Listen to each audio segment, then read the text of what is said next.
In today's video, I'm going to teach you how to add HTML or embed codes in Wix. First, open the site you want to work on. Log into your Wix account and select the website you plan to edit. Make sure you're in the Wix editor, the main visual design view.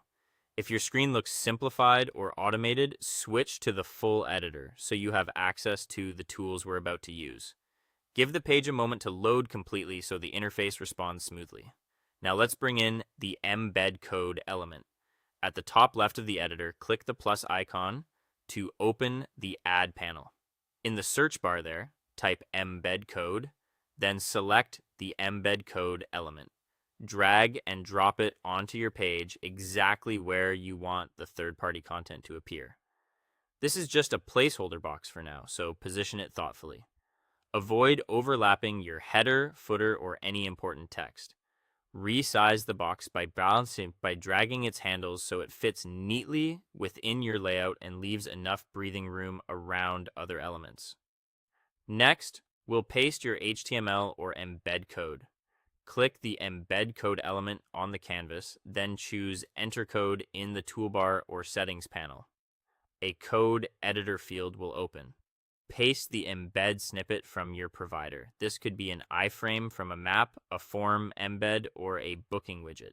Before you apply it, scan for any links that use HTTP and change them to HTTPS. Wix requires secure content, and non-secure links can cause the embed to fail or display warnings. When everything looks good, click Apply or OK to insert the code.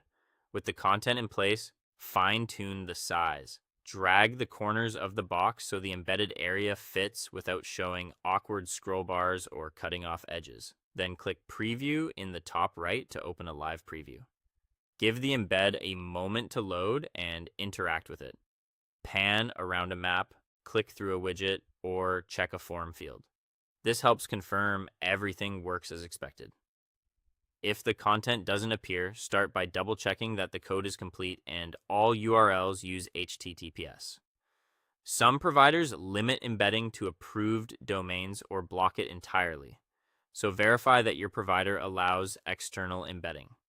If Wix flags any scripts as restricted, remove them and use only the provider's approved embed snippet. Refresh the preview after each fix to confirm the change. That's how you add HTML or embed codes in Wix. By inserting the embed code element, pasting a secure HTTPS snippet, and adjusting the size, you can easily bring in maps, forms, and third-party tools directly on your page. Thanks for watching.